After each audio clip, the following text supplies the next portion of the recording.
when this facial nerve undergoes an injury, the condition is called as facial palsy. Okay. So, facial nerve, as you know, is a long nerve. It has a long course. It can be damaged anywhere along this course. How do you know? How do you treat if you don't know where it's damaged? So, remember, associated symptoms will help you to go to the exact point where the facial nerve is damaged. Please come to the screen to understand what I am talking about. You can see a table here. Primary lesion of the patient is facial paralysis, but he also has associated lesions, which will help you to tell where the exact injury is. So what happens? Sometimes only lower half of the face is paralyzed. Surprisingly, it means the patient has an upper motor neuron lesion. Sometimes patient is coming with a sixth nerve lesion as well. So eye is having a medial squint. LR6, lateral rectus is gone. So eye is medially rotated. Okay. In that case, the injury is in the pons where the facial and the abducens nerve nuclei lie very close together. Excessive sensitivity to sound. I can't bear this sound. This is too much. This is damage to your stapedius muscle, okay. So, which means the injury is in the middle ear. Loss of sensation of taste to anterior two-thirds of tongue. Which nerve is gone? Chorda tympani, which is given off in the middle ear. So, the injury is proximal to the chorda tympani branching from the facial nerve. So, injury is again in middle ear. Finally, when the patient comes with pure paralysis of the face, the injury is likely to be along the extracranial course. Okay. So, thus associated lesions will help you to understand where the exact injury is to your facial nerve. An interested student, I request you to please study the point number 1 a little further, and also remember sometimes in patients of hemiplegia, despite the entire paralysis of facial nerve, emotional movements of face are preserved. If you are interested, you can read upon this. Right. So, we said that paralysis of facial nerve is known as facial nerve paralysis or facial palsy. How do you see this patient? What you do is you listen to the patient's presenting symptoms. What is he coming with?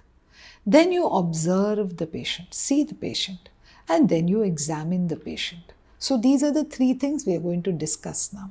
Okay. Presenting symptoms. Look at the image to understand.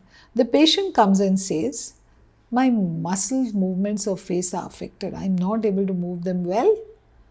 My face is looking distorted. I have drooping of my eyelid. I have sagging of the angle of my mouth.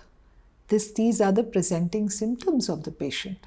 Now you begin your job of observing the patient.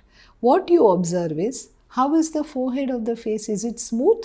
Yes, it is smooth, because all the action of occipitofrontalis, which causes some horizontal creases on the forehead, is lost.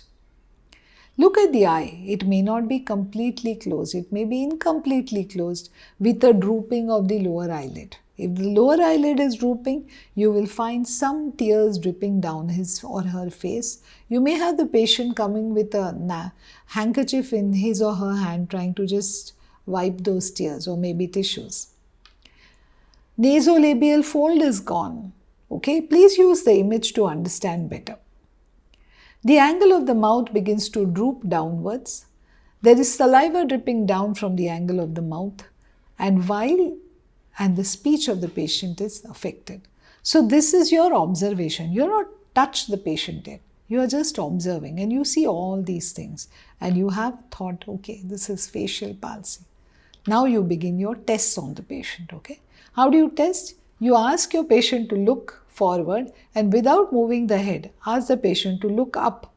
You will find the patient causing horizontal wrinkles to come on his forehead. But if the patient is affected, these wrinkles will not be seen. Ask the patient to tightly close his eyes, and you try to open it gently. If the eye is affected, you will be able to do so because of the weakened orbicularis oculi muscle. Ask the patient to show his or her teeth. Ask the patient to smile. The side which is normal, okay, that side will rise up. because that side muscles are active, other side muscles are paralyzed. So that side muscle will rise up. Okay. Ask the patient to collect air in the mouth. Now gently tap on the mouth. The side where it is paralyzed, the buccinator will not be able to hold the air in, and you will clearly see air escaping out. These are tests to test for facial nerve palsy. So what are the causes of facial palsy? All these are the causes of facial palsy: hypertension, stroke, severe diabetes, viral infections, and so on. But most importantly, it is an idiopathic condition.